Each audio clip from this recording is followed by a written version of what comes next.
So this is the analysis on the MCU Iron Man, and just to clarify, this presentation will be about the Marvel Cinematic Universe Iron Man and not the comic book version because they are both very different. So first off, starting with the history of Iron Man, his real name is Anthony Edward Stark, but most people call him Tony Stark, and he was born in Long Island, New York, to Howard Anthony Stark and Maria Collins Stark. At the age of 7, he was sent to boarding school, and he never really related to any of the kids, but he was fascinated by machines. So at the age of 15, he was enrolled into MIT, which is the Massachusetts Institute of Technology, and he graduated at the top of his class at the age of 19 with a double master's in physics and engineering.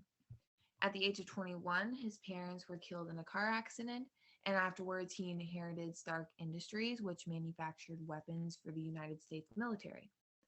Later on, during the Afghanistan war, he was testing his new weapon, the Jericho, and later on they were attacked on their way when they were going on the way back to the airport, and he was injured by his own landmine that exploded, and there were now shards near his heart, and if they got closer they could make his entire heart collapse and he would die. And the reason that they were attacked was because Obadiah Stane, his partner, hired the 10 ring terrorists to go and kill Tony Stark for him because of his jealousy, and he wanted the power in the Stark Industries. But these terrorists realized that it was Tony Stark who they were sent to kill, so they decided to capture him and force him to make the Jericho their own so they can use it against the US. Ying San was actually the person who saved Tony Stark by putting a battery close to his heart to make sure that the shards never got near his heart to kill him. And this is where they build the suit of armor, the first Iron Man suit, to escape. And eventually this led to the death of Ying San, and he wanted to avenge his death.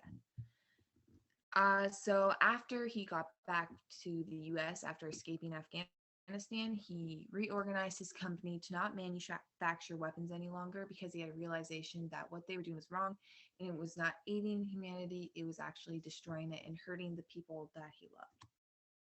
So in this presentation, there'll be 3 movies and 3 villains with each movie. So the first one is Age of Ultron, and the villain's Ultron. Iron Man 2, which is Ivan Vanko, and Iron Man 3, Aldrich Killian. So social conditions and character traits. So Tony Stark has a genius level intellect, and he's a scientist and engineer, and his power armored suit that he created has superhuman strength, speed, durability, agility, reflexes, senses, supersonic flight, energy repulsor, and missile production. And some of the best and worst traits of Iron Man include that one of the best ones is that he's creative. He did create Iron Man, and he continues on to upgrade him to make him better, faster, and whatever he needs to be the hero that society needs him. But also, something that comes with Tony Stark is his arrogance. Because of his genius level intellect, he believes that he is better than everyone else, and everyone sees him as arrogant, and he goes toe to toe with the well-respected Captain America and insults him to his face and does not respect any of his colleagues. But he also is confident, and his confidence and arrogance comes together. He knows that whatever he puts his mind to, he's able to do, and that is one of his best traits.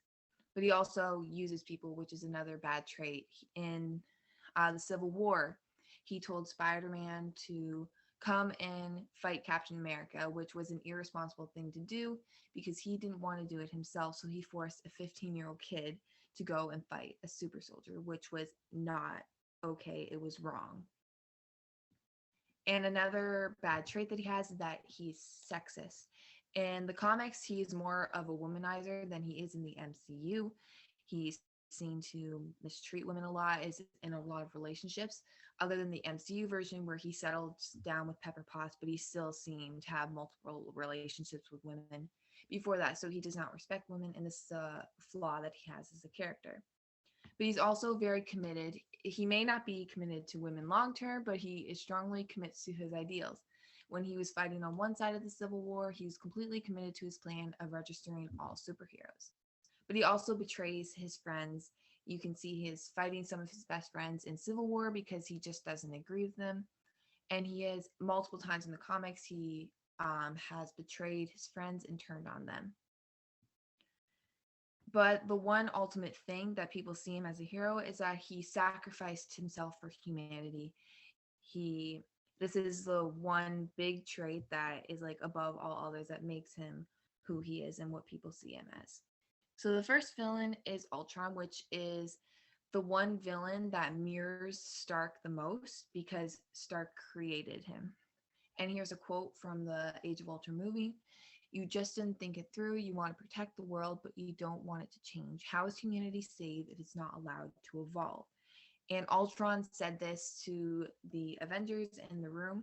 And this just so shows how both Stark and Ultron meddle where men were never meant to be. And people ask the question, is this ethical? Should we be doing this because we can? And Tony Stark's ego is reflected in Ultron. And if he were to go that far, he could do what Ultron did, where he thought he was saving humanity by basically eradicating everyone.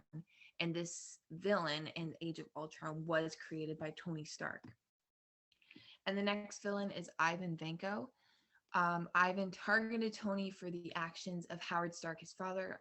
He stole Ivan's father's plans for the arc reactor and got his family deported from the US.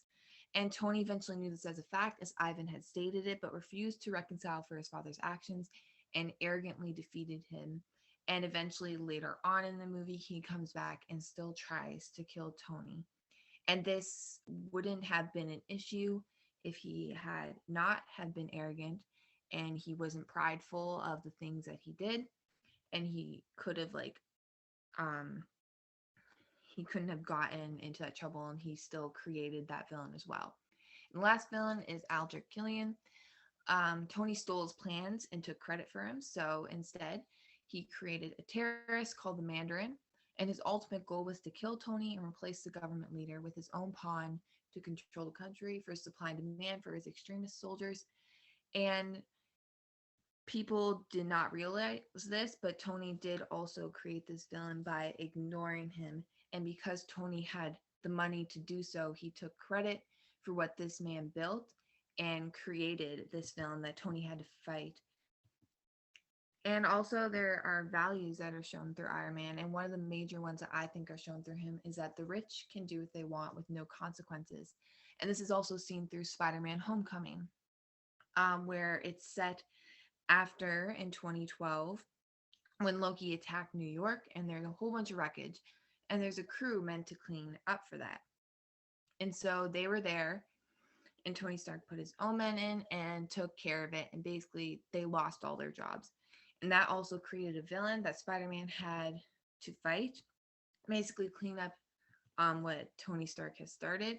And this also resembles the presence where we see many influencers or high officials with too much money than what they can handle.